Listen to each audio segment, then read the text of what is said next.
So we're going to start over. Bismillah ar-Rahman ar-Rahim. Bihi nahmaduhu wa nasta'inuhu wa nastaghfiruhu wa nusalli ala rasulil kareem. So Allah subhanahu wa ta'ala, He has an idea when it comes to Ramadan. I want to just see what you guys have. When you think about Ramadan, what comes into mind, Rex? Not being able to eat. What about you, Devon? Praying. Huh? Praying. Rehan?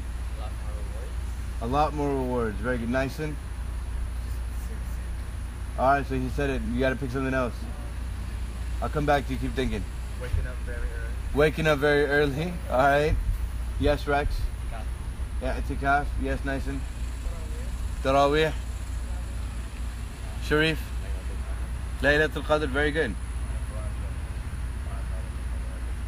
Okay. Shaqi? The what?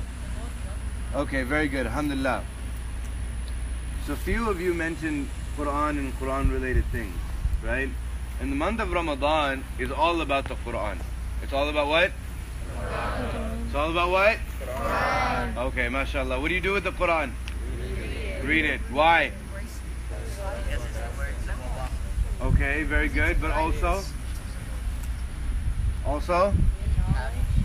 Gain knowledge. Who said that? What's your name? Ergen? Ergen? Okay, very good. Mashallah. So, yes. It's so that you gain knowledge. Knowledge about what? Life. Very good. Everything. Knowledge about everything. Why? Because in Surah Al-Fatiha, we ask Allah subhanahu wa ta'ala, we ask Him, we say, oh Allah, guide us to the right path. Right? Guide us to the right path. So, when are we supposed to figure out where that right path is? From the Quran, right? And is that path just like me walking down the street? Huh? Yeah, which Allah defines for us, right? So for example, Allah says don't go near fornication, don't go near illicit relationships, right? That's what He says, right? Don't even go near them. La taqrabu zina. Don't even go near them. Generally what happens is when we think about these things, we are like, dang, you know, Allah is limiting us. Allah is punishing us. We fail to see the mercy in it, right? We fail to see the mercy. Because if we didn't have the Quran, in order to find out what's good and bad, what would we have to do? We would have to actually do it. We would have to experience it. And sometimes, what would happen? Huh? We could die, we could get stuck, we could lose everything, right? People who are alcoholics and they've lost everything, they were at one point, they had a life, right? A lot of them had a life. They had a career, they had a wife, they had children, etc., etc., etc. But then they drink alcohol, and then what happens? They lose their life to the bottle, as they say. Right? They lose their life to the bottle. So this is a month in which we have to engage the Quran. We have to engage Allah subhanahu wa ta'ala through reading the Quran. In Surah Al-Muzammil, this is a surah that we're covering in my masjid. We just finished it actually yesterday. And in this, Allah subhanahu wa ta'ala, He speaks to the Prophet sallallahu alayhi wasallam, and He says, Ya ayyuhal muzammil, Ya ayyuhal muzammil, oh you who is covered up.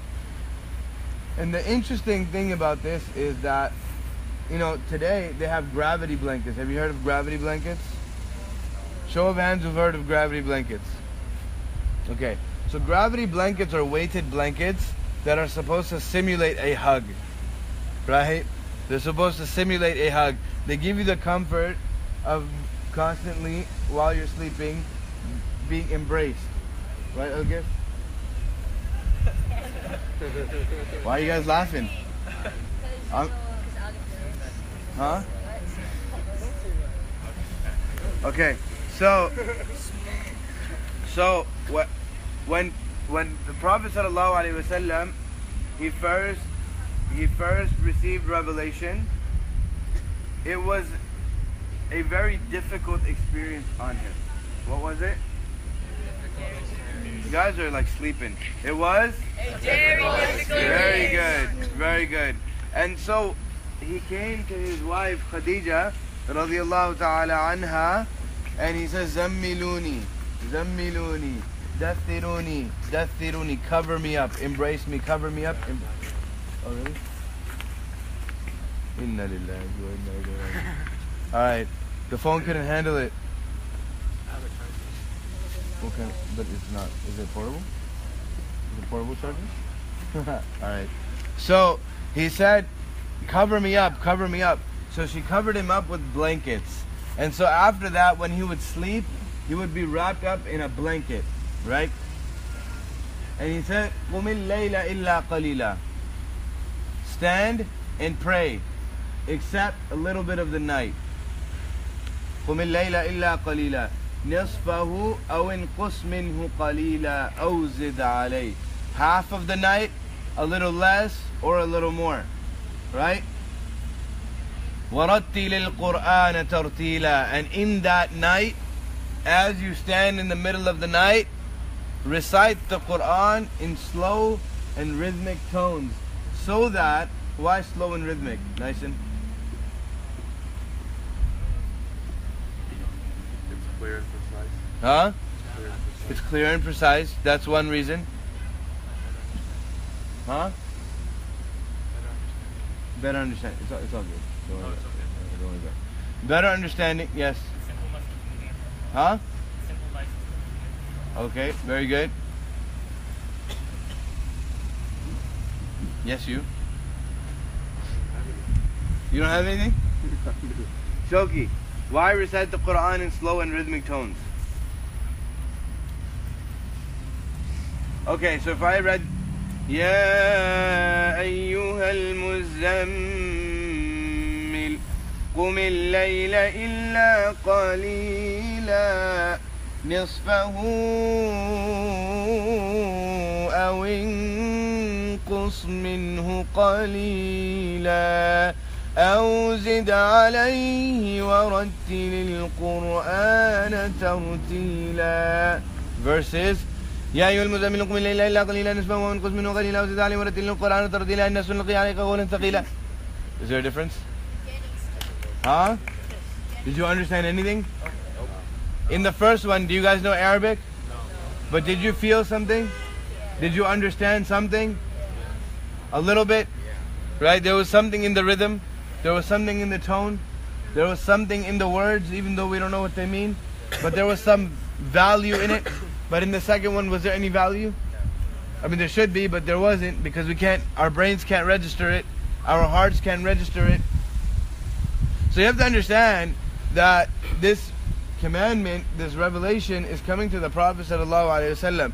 Is there a being on this earth that has ever come on this earth that could understand the Quran better than he could? Why?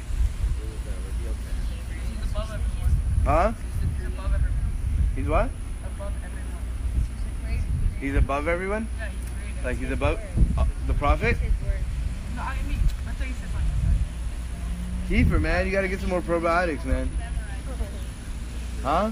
Oh, because Allah told them to memorize it. It was revealed on him directly, right? It was revealed on him directly through Jibreel alayhi salatu wasalam. So there's nobody who could understand the Quran better than he could, right? And the relationship he had with Allah subhanahu wa ta'ala, we all know that he during the Isra wal Mi'raj, he went and actually spoke to Allah subhanahu wa ta'ala, right? So he could understand the language of Allah better than anybody could. And yet he's being told, وَرَتِّلِ الْقُرْآنَ تَرْتِيلًا. Recite the Quran in slow and rhythmic tones. Isn't that interesting? Isn't that interesting? How do we usually recite the Quran? Very fast. We're just trying to get through it. We're rushing through it. We're rushing through it. When you're trying to, when you read it, Rafifi. I know, but then you told me your real name is Rafifi. Rafif. There you go. And then I made it into Rafifi. Okay. MashaAllah. So let's say you had a bio exam tomorrow, right? And you had to read chapters 10 through 14. How would you read those chapters?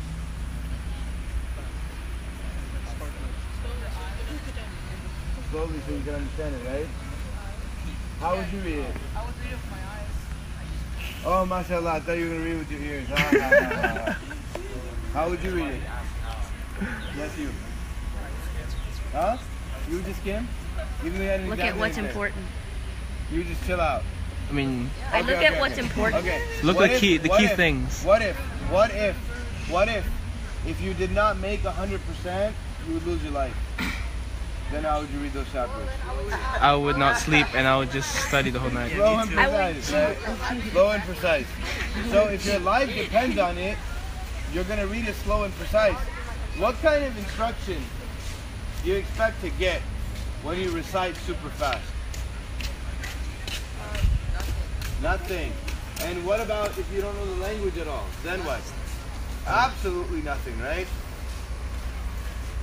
So if we want to learn, if we want to be guided in this world, then what do we have to do?